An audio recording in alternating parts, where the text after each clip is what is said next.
Hello, my name is Evans Mensah, and you can relive all the fun and excitement on Top Story, Newsnight, and of course, Ghana Connect via podcast. All you need to do is to log on to my Joy Online/podcast. Search for your favorite show and relive the moment. Joy 99.7 FM, your radio for discerning listeners. Joy 99.7. And we're crossing over to the graphic business Stanbic Bank breakfast meeting. The theme, like we've been telling you, is media and marketing communication post-COVID, a catalyst for Africa's socio-economic resurgence. Remember that you can join this by social media as well. If you go to Facebook or Instagram, both the Stanbic website and the graphic business Facebook page, as well as their website, you should be able to connect from the comfort and the safety of your home. But Joy Business's Daryl Kwao is standing by to speak to Kojo Labi, who is the manager for communications at Stanbic Bank.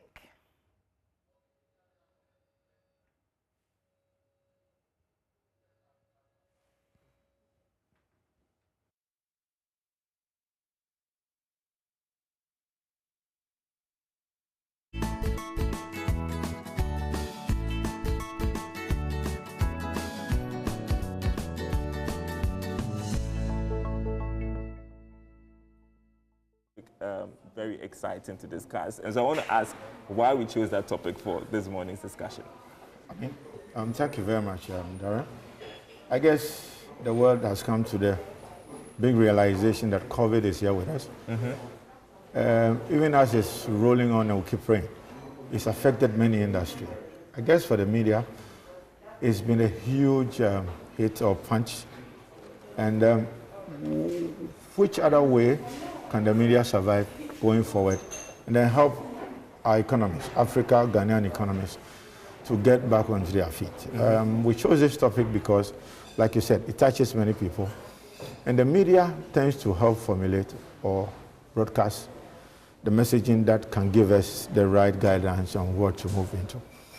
I come from a bank where we believe that we should help in finding new ways for making dreams possible. The African dream has been on for quite a while. I was saying to somebody about 12, 11 years ago, there was a publication that said Africa Rising. For some strange reason, that publication and the flow of foreign direct investments into the continent matched up, and things were quite bright for us. We rolled on for a while, and then COVID hit. And like you said, it's been devastating. There are sectors of the economy that are still grouping in the dark.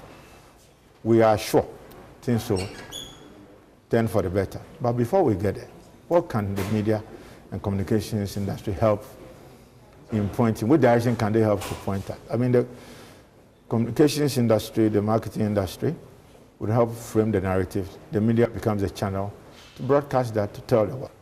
And I guess with our partners, the idea is to provide this platform, get the key stakeholders to come and have a discussion, and point us in the right way, in the right direction, and we see how we roll.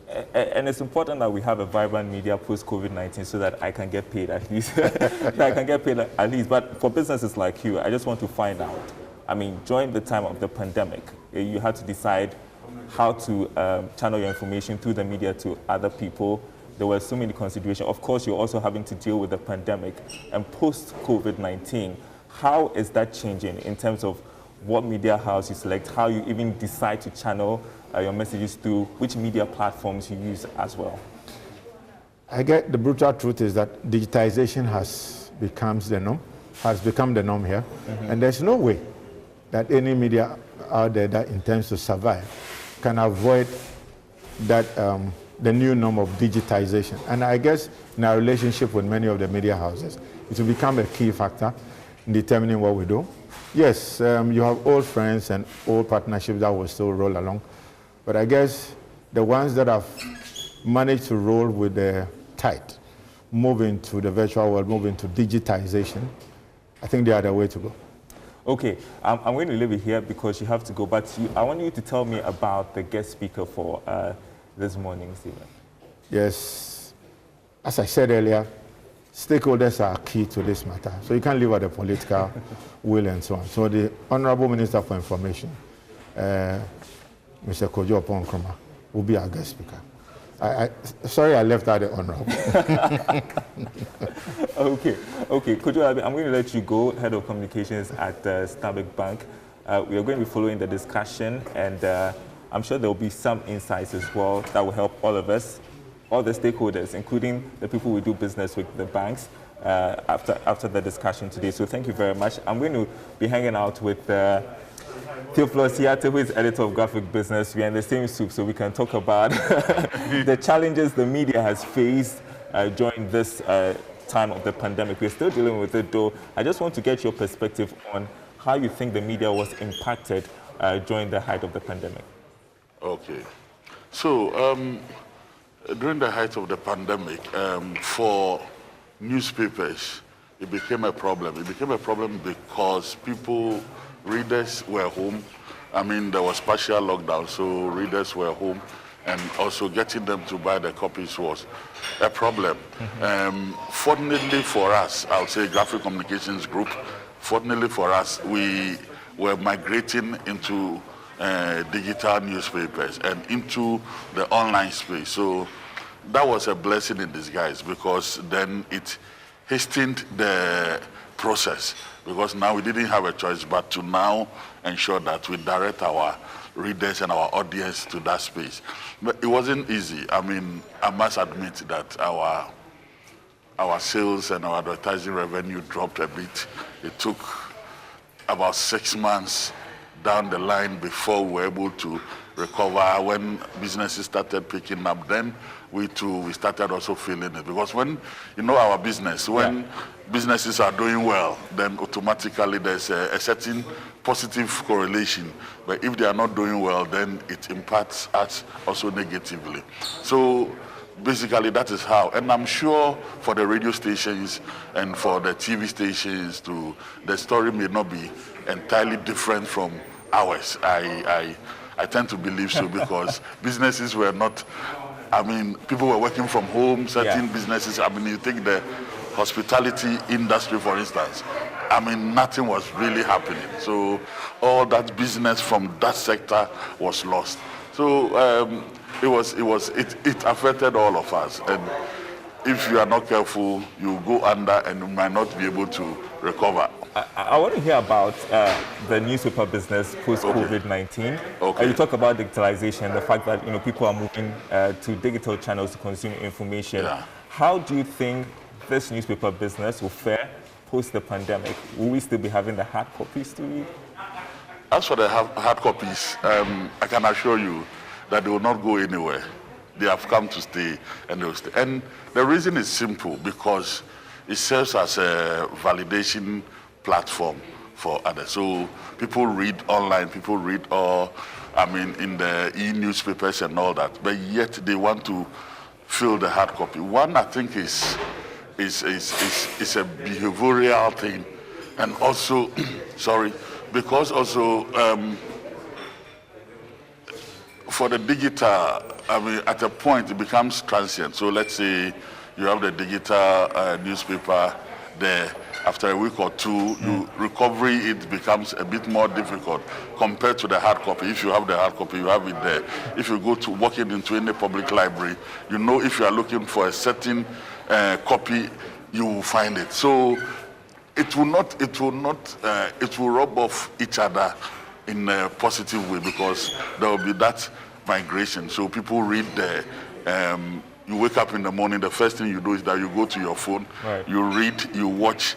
Then you come to town, then you want to fill the hard copy too, because it's not everything that you're able to read. So it will serve as a complementary, but definitely, it's not, as it used to be. No. That one, I can assure you that it will no longer be like the way it used to be. And we have a very vibrant media here in Ghana. Yes. We are all competing for the same businesses to advertise with us and all of that. What were some of the learnings during the period of the pandemic, and that you are taking away from the pandemic, as to how consumers were consuming information, and how the businesses wanted to, sort of communicate their products to the consumers? So, one, what happened was that now you have to identify new markets. and catch them wherever they are. That is one. Two, you have to find other ways by which you will survive. You have to find other ways by which you survive. Now, like I said, the digital space must complement the hard copies. So whatever you are giving them on the hard copy, you must extend that same package to them in the digital space, else you will not get them. Based on their needs, and some of the companies would ask for certain packages that you must be able to customize it, you must be able to meet them, else you lose the business. So if they want a certain address on your platform, you must make sure that on your online platform, you must make sure that you get them. If they want the eyeballs, they want to see how many, readers you have there. And then because of the analytics, you must make sure that you grow it in a very, fast manner, such that you'll be able to catch them there. So it has been a great lesson. Not just lesson, but you are still learning. And the learning is that you must be able to know what they want and provide it, else you lose them. What do they want? That is, sometimes. What do they want? That's the question. That's a big question, and it's a difficult question to ask because they themselves, they are also, so you take, for instance, a bank, they are all now pushing digitization, so they have a lot of digital products. So they themselves, they are trying to get customer insights and how to package products and services to meet that customer. Yeah. Now they want you to join them on the table, think together and see how you can meet that need, else you lose them. So it's becoming challenging by the day because seriously, like you said, you ask, sometimes you don't even know what they want. and with digital interactions, you have to be sure that the information is going to the person you are targeting, and that it's not just all over the place. And we have a lot of competition in the space right now, and we can't really tell who is consuming what at what time. Of course, the analytics will tell us a few things, but and so what do you think are going to be the challenges post COVID-19 for the media, and in terms of media marketing communications? In terms of marketing communications, now COVID has also kind of opened people's eyes, the industry's eyes. So now they see which media house or which media is more or medium is more effective in getting the message, in getting the results that they are looking for. Because look, everything was stripped. Everything was stripped to the bare. So now you can tell that, look, these people, we thought we could do with them.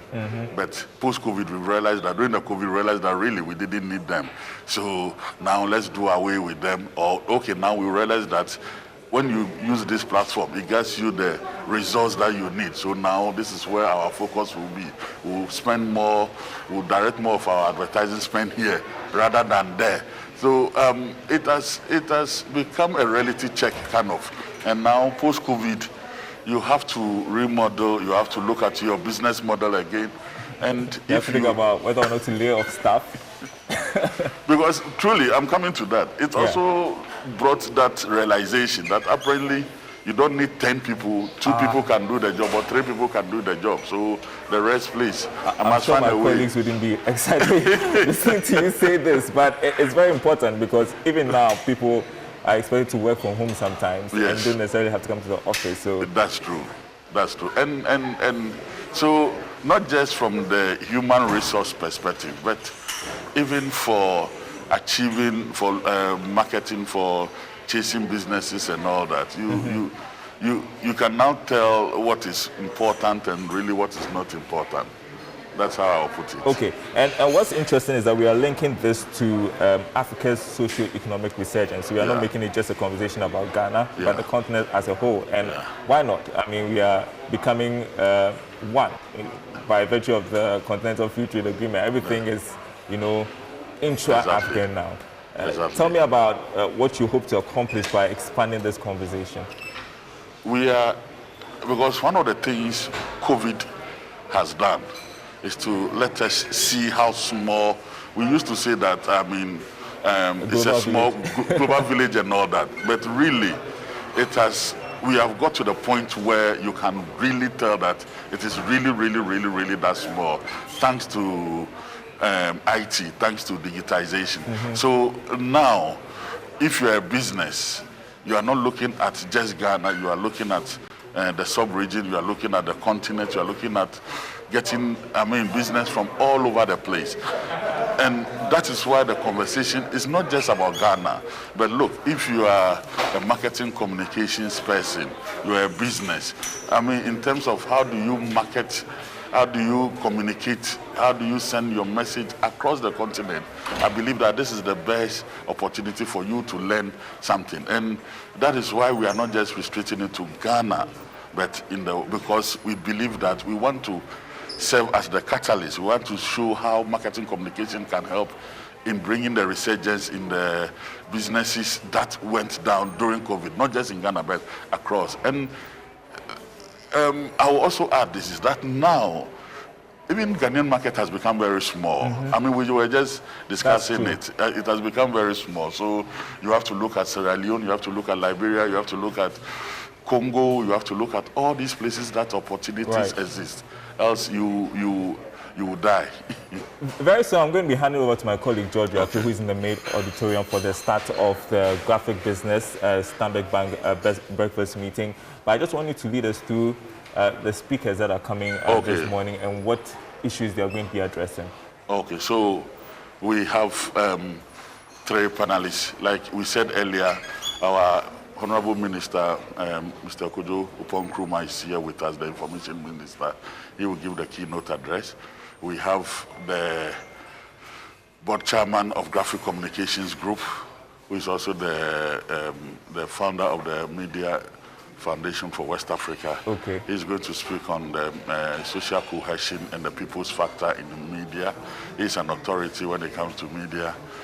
We have Mr. Stephen Nana Sebwedi, who is a digital and communications expert, who is going to speak about how you can use digitization, your digital channels to attract and send out your messages. Then we also have Mr. George Chumesi, who is the Managing Director of ABN Holdings. He's also an expert in the African media space. He's also going to speak. So these are the 3 panelists who are going to speak with our minister too.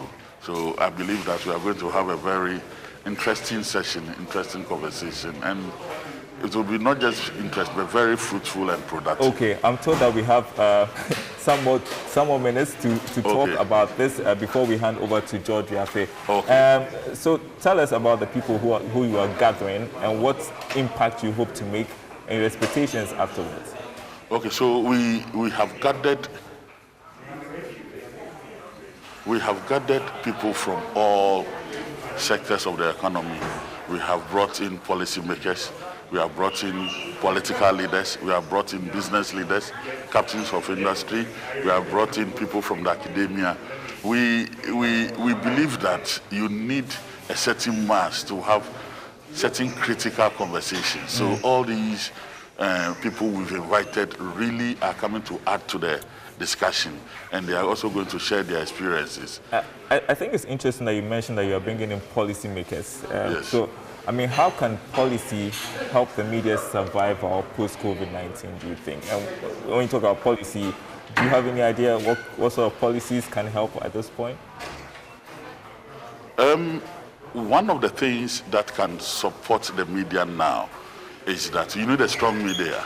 Kojo Labi said earlier, some few minutes ago before he left us, that you need a strong media to carry the message out. So if you don't have a strong media, you can't carry the message along.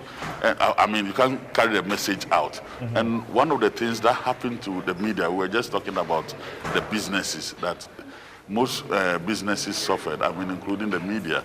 They couldn't get the businesses or the advertising revenue because they all rely on advertising revenue. So if adverts are not coming, it means that you are not in business. So a number of them are still recovering. There have been conversation about government supporting some of the media houses with capital to get back on to their feet and all that. I mean, what better time to have this discussion when you have the Minister of Information and other people here who take policy, who sit at the table where certain high-level decisions are made to also factor in how we can pull the media along. We are not saying that we need handouts that are not sustainable. We need something that can sustain us. And what better way can sustain us by creating a certain environment that would help us, which makes it deliberate for media to be supported. It can be supported by moral suasion, talking to companies, getting them to open up and engage the businesses more. It can, I mean, several ways by which media can be helped. So it's not just in terms of the capacity, because if the capacity is strong, if through training, you know you can do a lot of things, because there are still opportunities out there, especially in the digital space. So these are things that I believe that here we can, certain discussions will be made, certain decisions will be made, and also, more importantly, we can also, as media people, also share our challenges and our concerns. And sometimes when you tell your story or when you tell your opinion, somebody who has the solution can also tell you that, oh, do it this way or that way or this way. And you know, it's not just the media houses that have to make the push to get marketable, but the personnel themselves, because now you have to be a multimedia journalist. If you have to work for graphic, for instance, you should be able to shoot your own videos, you should be able to, you know, be digitally inclined and all of that. That is very, very true. And it's amazing. I mean, when I joined the profession, events were not, organizing was not part of, we were not doing events, but now we are doing events. Now I'm here not talking strictly about, discussing a national issue. This is national issue. I'm not, but I'm saying that I'm here primarily because there's an event going on. Yeah. And on the sidelines, we are having this discussion. So now you cannot just say you are a print journalist. Like you said, you must be able to shoot. You must be able to do all the things that you have to do as a multimedia journalist. Theophilus Yate, thanks so much. My Grateful pleasure. to have had this conversation with you. I'm taking you to the main auditorium. We are linking up with George Yafe for the start of the graphic business Stanbic Bank breakfast meeting. Over to you, George.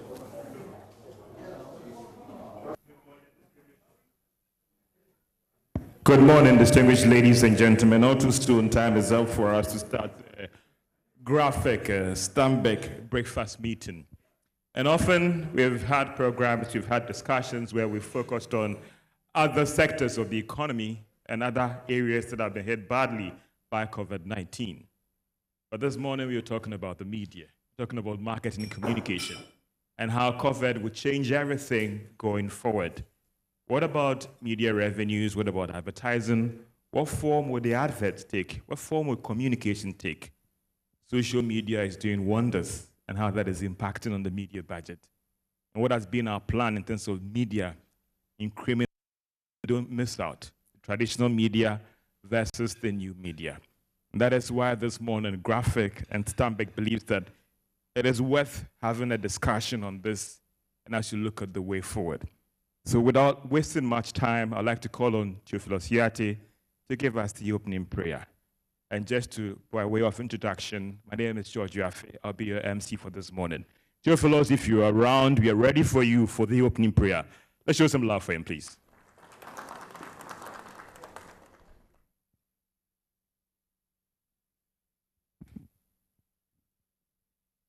Let's bow our heads in prayer. Father, we thank you for this morning. We are grateful that you've brought us all here. We are here to deliberate on issues affecting our country and our continent. We ask, oh God, that you grant us wisdom, knowledge, and understanding, that we'll have a successful deliberation. This we ask in Jesus' name. Amen. Thank you very much. Let's show some love for Mr. Theophilus Yate. I think it's the right time to call upon one of the conveners, those who believe that we have to talk about this.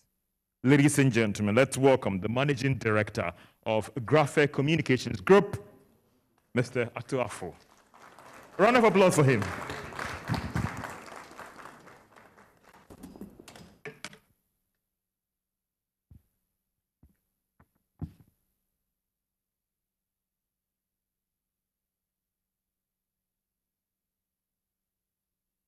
The Honorable Minister of Information and Member of Parliament for Ofuase Ayebi constituency, Honorable Kojo Opon Nkrumah, the Chief Executive of Stanbic Bank,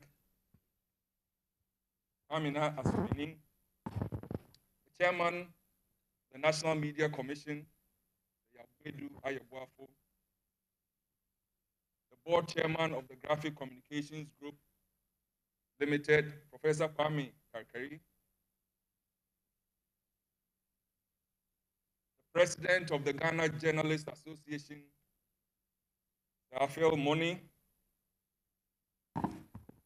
our distinguished participants, ladies and gentlemen, our audience member networks across our digital and media partners. It is my pleasure to welcome you to another important edition for the Graphic Business Stanbic Bank Breakfast Meeting.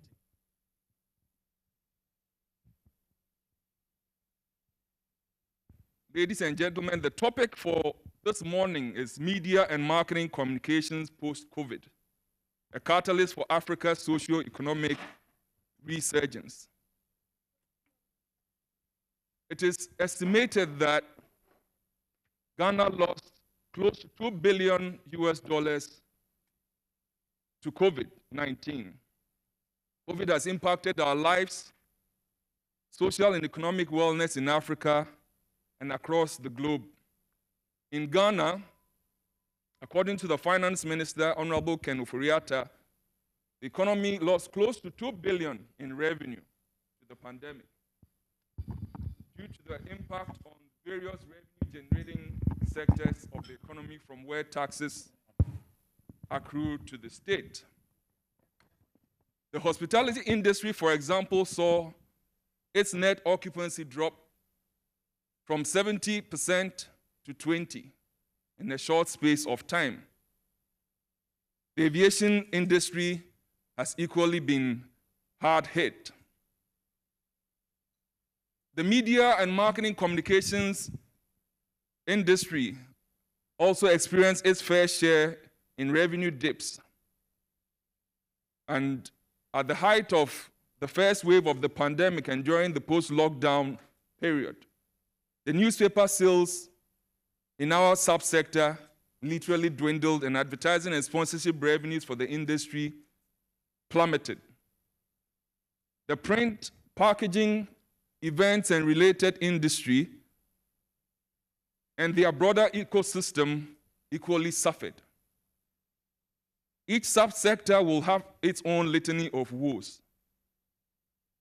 However, some agile content creators and distributors have done a decent digital business. So it's not been all gloom. COVID has caused us to change our social life, and that has impacted in the way we communicate. Our face-to-face interactions, which was a part of our cultural setup, has been forced to be mediated by other communication channels, including near-time digital and social media channels.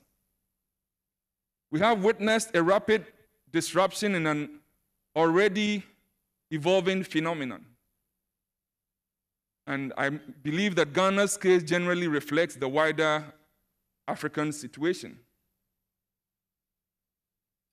To help situate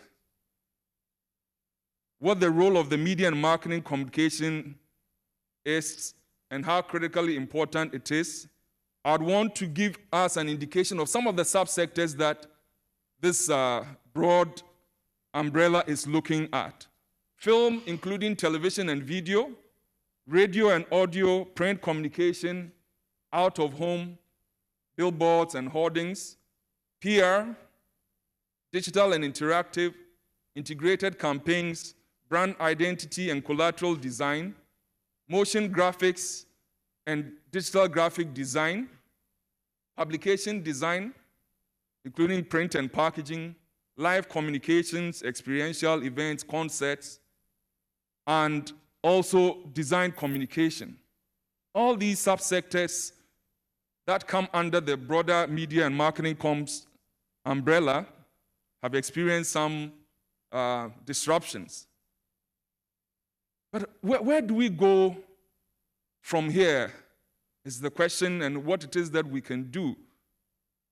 We are of the view that the media has a clear responsibility and a mandate to restore the hope and confidence in Africa and her people, while we work to restore our economies to pre-COVID-19 levels and beyond.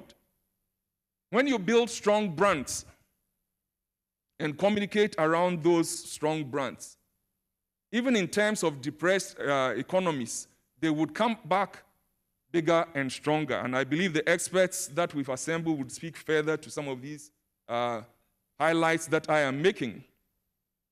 Additionally, the media has a duty to help rebuild social cohesion in an African society whose basic culture of looking out for one another through either personal visits or financial assistance has been fractured by COVID-19. The success of this duty will depend on how the media exploits its agenda-setting role. We shouldn't be focusing on what it is that we couldn't do or can't do or what somebody else is not doing, but what is it that is possible and what it is that we can do. And equally important is the role of marketing communications in helping both service and manufacturing companies regain their foothold.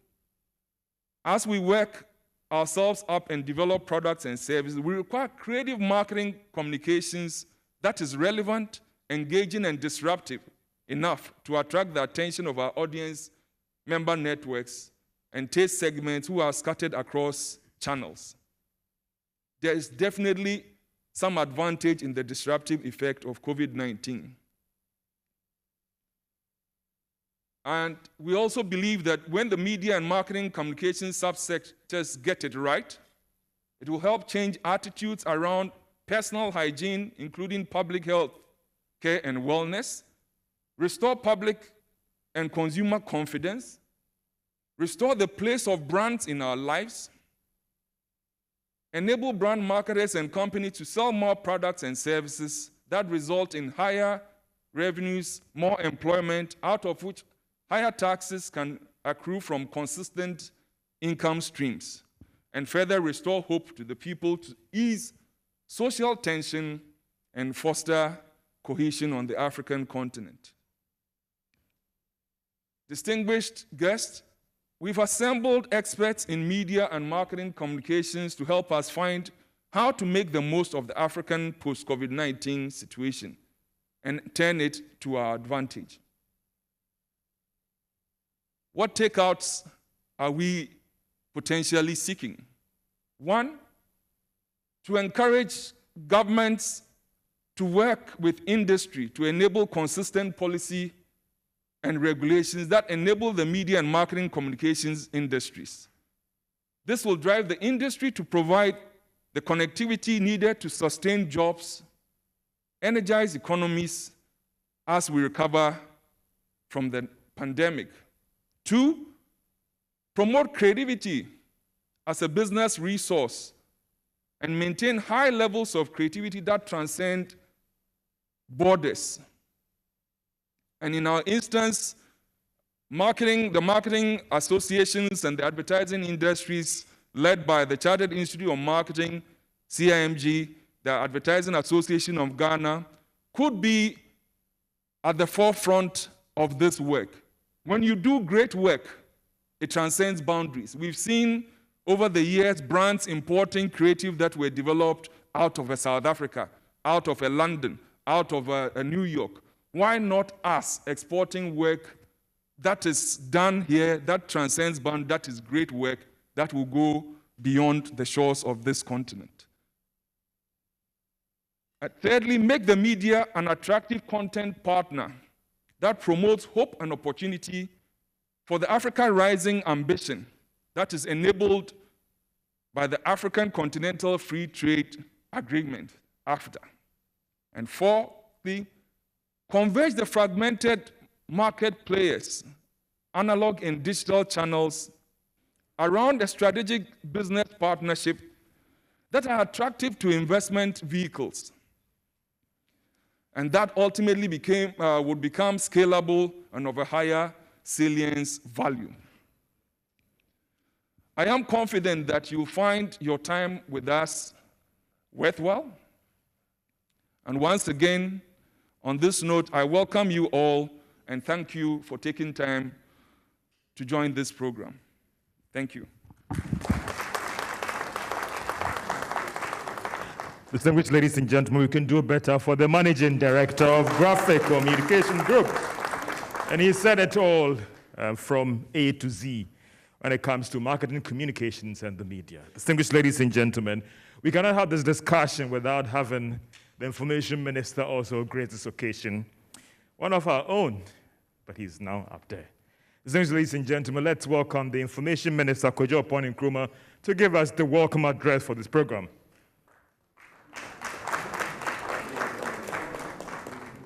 Before that, we'll call upon the Managing Director of Stanbic Bank. Sorry for that. Ladies and gentlemen, let's show some love for the Managing Director of Stanbic Bank to also give his address before we have the Information Minister.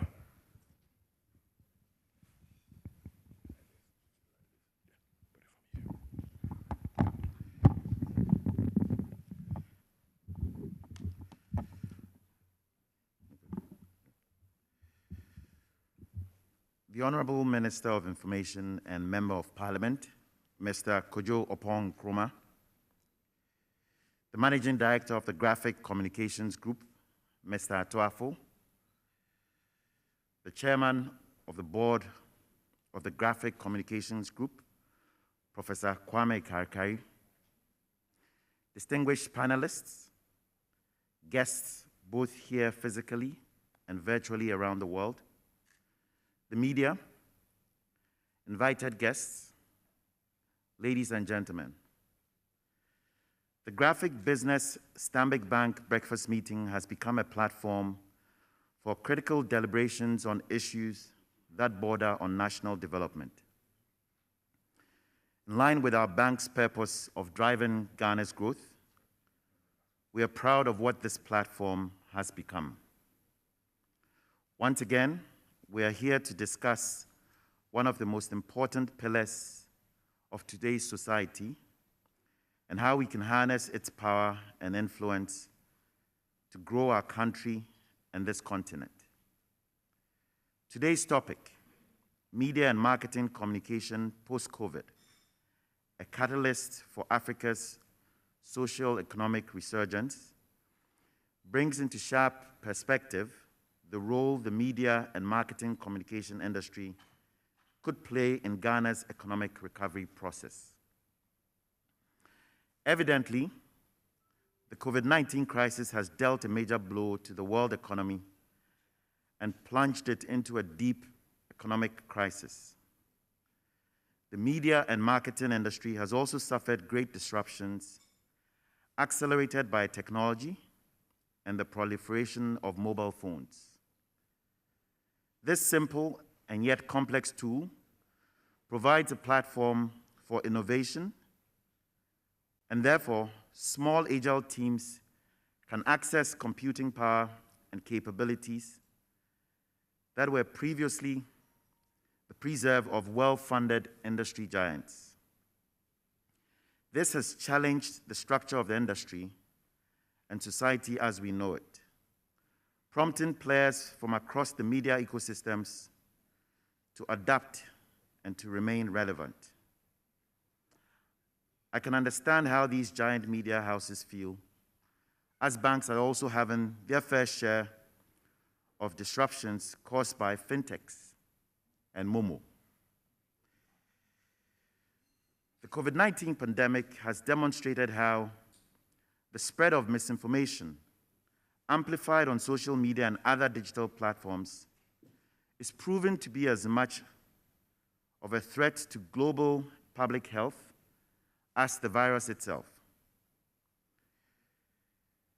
However, these same tools are also amplifying the current infodemic that continues to undermine the global response and jeopardize measures to control the pandemic. The media and marketing communication industry, no doubt, is like the oil that lubricates the engine of the economy. This industry is a potent force in social, economic, and political progress, for which reason it is imperative that it presents Ghana as a brand that must be managed for growth and profitability. How will the media and marketing communication industry find novel ways to garner citizens' support to help recover from the brunt of the pandemic? How will the industry ensure that there is no disparity in the information flow process such that all citizens are well informed to take certain required actions? To what extent should the media channel and divert efforts and attention to the more substantive agenda of helping to rebuild the economy? And then finally, how will the industry continue to lubricate the economy such that it will promote consumption, trade, commerce, and investments? In conclusion, ladies and gentlemen, to the extent that many of us cannot imagine life without the media and marketing communication industry, we must face the fact that the industry cannot be ignored in any national development-oriented discussion. I am confident that the distinguished panel that we have convened this morning will put the issues in perspective and direct our thinking as we deliberate on the issues. Thank you once again for joining us this morning, and enjoy the rest of the program. Thank you very much.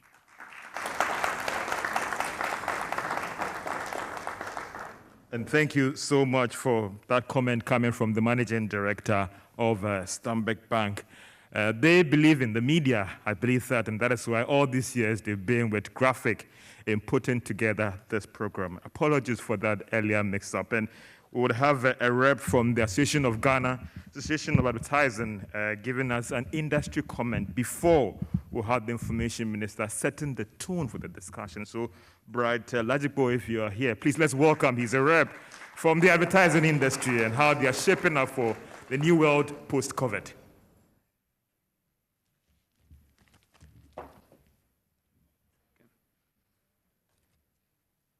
Thank you, George.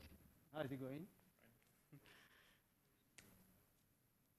Honorable Minister, Honorable Kojompon Nkrumah, MD Stanbic Bank, Mr. Sumedin, MD Graphic, my big brother, Mr. Afo, Board Chairman, my legend, Prof. Karikari, panelists, big brother George Chumesi, Stephen Bodi, distinguished guests, ladies and gentlemen. I am here on behalf of the Advertising Association of Ghana to bring fraternal greetings and very warm regards to all of us, and to make a brief comment as we find very refreshing the theme that portends that media and marketing communications post-COVID actually can be a catalyst for Africa's socio-economic resurgence. We find that very assuring, considering all that our industry has gone through amidst COVID. Just 3 quick points. Today, data is regarded as very critical because we are in the age of a lot of extraction of data. So some say data is king. I like this one that says, data is a new oil. Sounds like some good money. It's going to come finally from insights. At the Advertising Association of Ghana, we've just launched a research survey to help us understand our members and reposition and rebrand our association for the future. So we've started applying ourselves to the rigor that data and analytics brings. And in the day and age we're in, there's an overabundance of data because of the availability of the technologies that we need to harvest it, process it, and drill down the insights and share it for proper use commercially. Second point is regulation. And in this case, we believe in self-regulation as a key driver of growth in our industry. I've heard someone say that the most regulated industries are those that make the most money. In this regard, we are pursuing the advertising bill that will come into effect, hopefully very soon, that will sanitize our industry and begin to unleash the potential that has always been in our industry. Finally, best practice. As we look forward to post-COVID, creating an opportunity for our industry too to make its contribution to Africa's growth and development, we believe that best practice and application of same is upon us. And we are fortunate that one of us at the moment is the global president and chairman of the International Advertising Association, Mr. Joel Nete. The International Advertising Association, IAA, positions itself as the global compact for marketing communications. And so Ghana is well positioned, as always, to drive new growth and opportunity for Africa within even the Marcom space. And we're very elated about that. In September, we would host Africa Rising 4, which is our flagship event in the IAA geared towards Africa's growth and development. And we look forward to you joining us for that event in late September. I thank you for your audience, and I look forward to an invigorating panel discussion from our rich and experienced panelists. Thank you for your time. Thank you for coming. Thank you so much, Brad, for that interesting comment there, coming from those who are acting as the vehicle in trying to craft the communication through to the media. Distinguished ladies and gentlemen, this is the Graphic Business Stanbic Breakfast Meeting as you look at the media and marketing communications post-COVID, a catalyst for Africa's social economic resurgence. Distinguished ladies and gentlemen, it's now time to invite our guest speaker for this program. Here's the Information Minister, Kojo Oppong Nkrumah. Let's welcome him.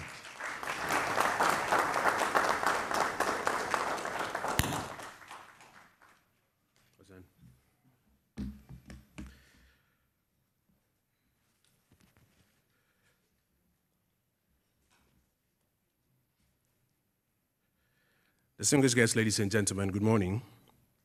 And thanks for the opportunity to be with you to share a few thoughts in setting the tone for our panel discussion this morning. I want to thank the organizing partners for inviting me to make these very brief remarks. I also want to in particular congratulate you for your investment in thought leadership. Platforms like this give an opportunity to have a dispassionate, evidence-based and informed discourse, which hopefully should lead to some resolution that would move our society forward. It's also interesting because very often we in the media turn the light on other segments of the economy. And today you have elected to turn the light on us for some introspection. On a lighter note, I'm told that since March last year, anytime I take the podium, all I talk about is COVID. So when you invited me and you added COVID to the theme, I was of the opinion that you want to cement my COVID credentials. I'll do my best not to announce case counts and government restrictions, but to share a few thoughts on how the African economy can recover, and in so doing, the role of the media and marketing communications. The question of what brings about economic growth and development is one that economists have been battling with for centuries now. From Adam Smith in 1776, who was theorizing about peace and justice and low taxes, through Keynes and Ricardo and Marshall, who are now introducing elements like infrastructure and natural resources, savings, availability of labor. It has been thought that there is a theory and a path which, when employed, economies can grow or recover very quickly and create prosperity for their people. But every now and then we find ourselves asking, if the theory is that simple and easy to replicate, why are there several economies that are not growing as we would imagine or are not recovering as we would imagine? It is, ladies and gentlemen, in my humble view, because the question of generating economic growth is not as simple as is imagined. In recent years, efforts have been made to focus some academic attention on the role of the media and the role of advertising in generating or in affecting economic growth and development. I think one of the first to theorize about this was the Indian economist Amartya Sen. Between 1984 and 1999, a couple of publications that Sen put out in discussion of the paper Prevention of Famine. And then since then, you have seen increasingly a lot of academic research into the real role and the impact that the media and marketing communications can make when it comes to economic growth and development. The World Bank in 2002 published what they call Right to Tell, the role of mass media in economic development. Wilbur Schramm, 2014, media's development role in social, economic, and political progress. Ladies and gentlemen, in all of these, the literature is rich and clear that without the media and marketing communications adequately playing the role of positive amplification, our full potential in economic growth and development may not be achieved. This means that even in ordinary times, if we are to fully achieve our economic growth and development potential, strong marketing communications and media support is required. And in times like this, after a pandemic, even more. Ladies and gentlemen, if there is ever a time that we need to examine the role of media and marketing communications within the context of what it takes to unleash our full economic potential, that time is now. If there's ever a time to interrogate the true impact of the work of the media and marketing communications in stimulating growth, development, and improvement in the quality of lives, that time is now. For two main reasons. First of all, it's because we are in extremely extraordinary times. There have only been fewer times in global economic history that we have had such a major economic downturn across the world, including in Africa. The IMF, for example, describes the COVID-19 pandemic as a crisis like no other. And this is partly because in response to the potentially more devastating health crisis, the measures that governments have had to take have plunged the world into an economic recession, worse than that of the Great Depression of the 1930s. Sub-Saharan African economies contracted by an unprecedented 2.4%. The global economy contracted by about 3.5% in 2020. And with poverty levels already high, especially in sub-Saharan Africa, the need to recover now and quickly is extremely high. Additionally, we are also in times of unprecedented media penetration and media impact all over the world. One thing happens in Kabul, and within seconds, you are seeing it on your television on Sunday morning in Accra. Not only has traditional media percolated all over the continent, but social media is even going faster. Social media penetration is increasingly becoming the source of news to many on our continent. It's now at 45% in North Africa, 41% in Southern Africa, 16% in West Africa in January 2021, according to the media research organization Statista. We are therefore at the intersection of an unprecedented need to engineer an economic recovery across Africa at a time when media penetration is deepest. And we cannot discount the impact that media and marketing communications can have to spur us on or to pull us back in this enterprise. And that's why I think that this conversation at this time is critical. Throughout global economic history, the world has been through some times of crisis and recovery. Recovery, the pace of recovery, and even the extent of recovery is determined by many factors, including the interaction between the efforts of government and media. The Great Depression of the 1930s had significantly negative economic impact in the Americas and in Europe. An estimated 15 million people lost their jobs in America alone. Over 20,000 bankruptcies were recorded, a failure of major banks in Europe and in America. Primarily, governments responded with major economic stimulus programs, such as the industrialization agenda of Europe and what they call the New Deal by Franklin Roosevelt in the USA. There's little literature on the role of media and marketing communications in that specific agenda, but anecdotal evidence suggests that a strong rallying of the nations around the recovery effort to get the business community and the citizenry and the general public to buy into the recovery program and to participate makes an impact in the success story. The Great Recession of 2007 to 2009 was no different, with a contraction of nearly 4% of US GDP in Q4 2008, slowdown of global growth by about 5% in 2007, and losses of about $1.5 trillion, the collapse of banks and credit markets. There was a need for strong multilateral government intervention to engineer recovery. Now, while the media played a critical role in examining the recovery efforts, the propriety of the recovery efforts, it also provided deep enlightenment on the efforts at removing the systemic risks in the financial system. In particular, the literature shows a quick pickup in consumer confidence with firmer confidence in the housing markets by 2009, aided by strong marketing communications on the path to recovery. Even the international debt crisis of 1982 to 1989 was similar. It is argued that the recklessness of creditors, mismanagement of debtors on the global stage culminated in that crisis. It was repeated in Mexico, in Asia, Brazil, Argentina between 1999 and 2002. But in all of this, a clear exercise to carry the people along, supported by a robust media and marketing communications ecosystem, aided the journey. Ladies and gentlemen, the media, through all of these examples that I've given, has played two significant roles. One, influencing, and two, reflecting. And here I want to quote some of the texts that literature provides on exactly what the media has done in these enterprises. I want to quote first from Karma, Asia Pacific 2008. It says, the fact is that the media can create societal and market opinions. The media can influence a financial crisis either by provoking and sustaining a longer economic recovery, because media has a tendency to produce the stories to that effect, or by initiating recovery through the distribution of positive images, thereby stimulating and encouraging government action to solve problems. The media employs output of economic organizations, governments, companies, etc. in their coverage.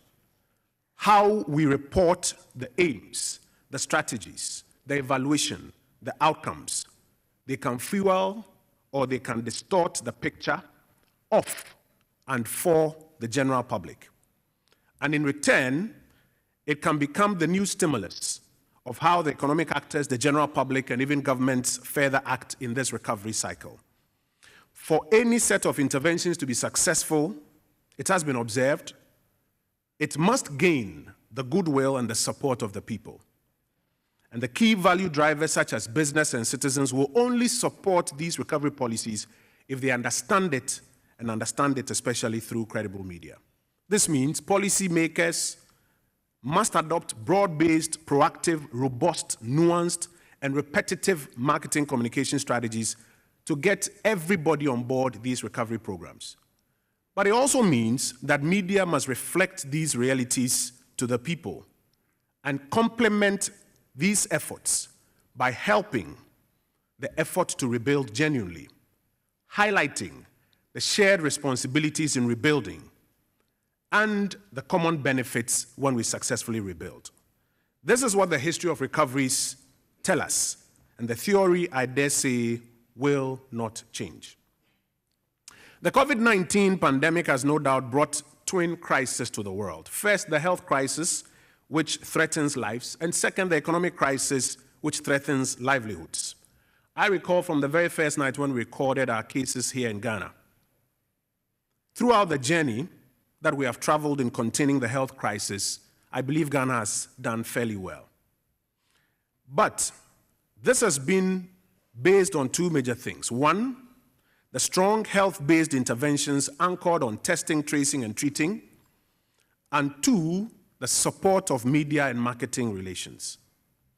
It is clear that when the media stepped up to the plate and played their positive role in influencing the behavior of society, when the media focused heavily on reporting facts, heavily on getting properly accredited experts to do the analysis of the facts, heavily on amplifying the robust marketing communications efforts from government and health practitioners, the evidence is that together we have made laudable gains in this fight.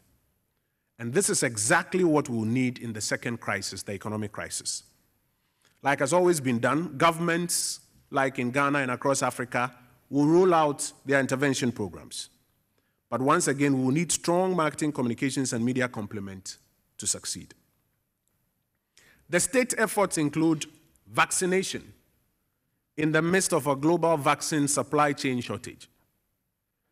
It includes opening up the economy as much as possible for resumption of normal economic activity, albeit with the challenges of a good number of people who are not complying with the preventive etiquette. It includes improving domestic resource mobilization to enhance our ability to invest in healthcare infrastructure and economic avenues at a time when people are feeling the economic pinch. It sounds like a contradiction. It also includes investing heavily in initiatives that will yield high, quick growth for the many and not the few. It includes balancing the opportunity to trade across Africa with the need to mitigate the risk of cross-country COVID infections. Ladies and gentlemen, these efforts are not easy, and government will not even pretend that they are easy. In a robust media and democratic culture like ours, you have to convince a citizen who will not protect himself and who could die if you don't vaccinate him, yet who is highly holding you to account to all the laws, that you have to do whatever is necessary to get him vaccines. And you need the help of the media to succeed at that. You have to convince the very person who refuses to wear masks that the economy needs to be reopened so he doesn't go hungry. And that you cannot even lock up everybody who does not wear a mask. And you need the help of the media and marketing communications to succeed at that. You have to convince the 33,000 engineers, lawyers, accountants, and other professionals who are not paying tax, according to the Ghana Revenue Authority, yet are asking for everything to be fixed, that they have to pay their due if we are to rake in the 10% of GDP and lower our borrowing. And you need the help of the marketing communications professionals and the media to succeed at that. You have to convince a Ghanaian businessman who is looking forward to tapping into the Africa continental free trade opportunities that we have to explore Zoom calls and other non-personal trade mechanisms because we just cannot do business as usual. These efforts are not easy. Two things, ladies and gentlemen, that I'd like to draw your attention to that we need to attend to at this time are, one, the need to reverse the tendency for public policymakers to assume that these things are obvious and the media and the public and everybody must know them. It's not true. We must consistently engage in strong marketing communications and get the support of the media to get total understanding of these things. We must also deal with the second issue of the tendency of some of our colleagues in the practice to think that our only job is to be a check on government and to highlight the ills of the private sector. Policymakers must understand that now more than ever, there's a need to communicate, and to communicate if we are to carry everybody along. Our colleagues in the media must also understand that we are in this boat together. And part of our job is to positively influence the society to support the recovery effort. At a time when the media landscape has been significantly, negatively impacted and somewhat changed because of COVID, revenues have dwindled and competition has increased with technology disruptions to to traditional media. One of the consequences is that public interest media has been one of the biggest victims and needs to be attended to. Attention must be given to support the media recognize and play the very important role that they have to play in the recovery effort. Attention must be given to aid the media understand and convey to the public the peculiar difficulties of today and the genuine efforts that all must make if we are to recover. Attention needs to be given to support the media to adequately balance the obligation of reflecting and positively influencing society. The media throughout economic history has been integral in the recovery process. Isa, for example, writes that the media creates two types of behavior in society: approach and avoidance. Approach behavior is when the media provides positive, explicit judgments about an economic situation or crisis, which may influence people to become more confident and positive about the economy. Such positive news may, for example, encourage the unemployed to seek employment, or businesses to expand their operations, or people to go into entrepreneurship, urge the private sector to take advantage of interventions that drive growth. On the other hand, the media can also engineer avoidance behavior, and that consists of media providing negative, explicit judgment about an economic situation or crisis. Negative, explicit judgments pertaining to high unemployment or the instability of financial markets, for example, may provoke a climate of fear and apprehension, deterring people from seeking employment or investing in financial markets. When we instill fear and negativity as our primary content, the consumer confidence required to aid our collective recovery and the advertising revenues that make us survive as businesses are challenged. Such negative publicity arises partly due to the unhealthy competition between media outlets. To beat the competition, some outlets select stories to play on the emotions of the consuming public, which could potentially interfere with attempts to rally all us up and rise together. It is therefore part of the role of the media to eschew all forms of misleading publications, particularly about the economy and about the private sector, because it deters investors, both foreign and local. It deters the ability of the general public to participate in the economic recovery effort, and it will lead to the dwindling of our industry revenues as well. Now is the good time to show up strong marketing communications, not just by government and policymakers, as I mentioned earlier, but also by the private sector. It's true that in times of economic crisis, one of the first budgets to be cut is the advertising budget. The effect is weakened media that may be prone to undesired journalism. But the literature is true that now is the time for private sector to show up advertising and marketing communication efforts. Because not only would it help the general economic recovery, it will help your business recover faster. As far back as 1927, advertising executive Roland Vail published a report in the Harvard Business Review detailing his study of companies during the 1923 recession. And let me share just a few parts of it with you. They found, for example, that companies who continued to advertise came out 20% ahead of where they were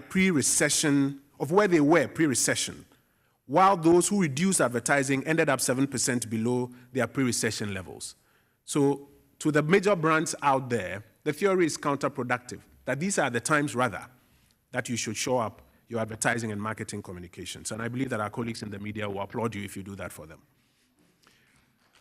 McGraw-Hill's study of brands during the US recession of the early 1980s also revealed that out of about 600 businesses analyzed, those who continued to advertise during the 1980 to 82 recession were about 256% ahead of their competition that chose not to advertise. So while we encourage brands to rather step up their advertising spend, we also further encourage the marketing communications industry that now is the time that you have to invest in innovative ways of delivering messages on behalf of your brands, innovative ways of creating value for your brand clients, the same old campaigns and concepts may not cut it. In conclusion, ladies and gentlemen, we are at the most critical time in recent economic history on our continent. A time to rally round the flag and indeed rally round the continent-wide effort to recover. This requires common purpose from policymakers, private sector players, and the media. It is the only way to guarantee our common success. On the part of government, we will continue to provide support for the industry through fair regulation, capacity enhancement programs, and support to the general economy, which will in turn help the media and marketing communications industry. Help us to help you, to help the nation in the end. Thank you for your time.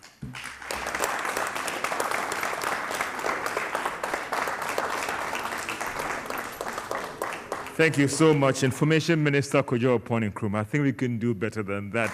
It's showing appreciation to him and all the salient issues that he's spoken about in terms of our role in the recovery process of the economy, revenue as well, and what would media be like post-COVID. And I believe that he has actually touched on the most important points, just like what I remember as at Virgin Nigeria, they had a tagline that said that touching the right spot. And I believe that he has really touched on the right spot. We'll now move into the main discussions. And before I move on to do that, I also like to remind everyone here that this program is live on Joy 99.7 FM, also on JoyNews channel on Multi-TV. And also, I see the nation's biggest GTV also here covering this event for us. Distinguished ladies and gentlemen, this program is also live on our various social media handles and also on the Graphic Plus, News Plus, and today's edition of Graphic Understand is on the Graphic News Plus app as well. And this is the graphic business Stanbic Bank breakfast meeting as we look at the media's role will be in communications post-COVID-19, a catalyst for Africa's socio-economic resurgence. Distinguished ladies and gentlemen, we now want to move into the main discussion, and I'll be calling on my panelists who will join me up stage here. George Chumesi is the CEO of ABN Holdings Limited. Let's welcome Mr. George Chumesi. He is with ABN Holdings. Also, I'd like to call on Stephen Bwedi. He's lead enabler, digital marketing and communications expert. Let's show him some love, please. And I'll save the senior for the last. He is Professor Kwame Kakari, Executive Director of the Media Foundation, West African, board chairman of Graphic Communications Group Limited. Distinguished ladies and gentlemen, it's now time for us to move into our main discussions. And as I have these distinguished personalities here, my name is George Afi. I'll be your moderator for this session as we look at media and marketing and communications post-COVID, a catalyst for Africa's socio-economic resurgence. Let me first start within before I move to others outside. So, Prof. Kwame Kakari, I first want to get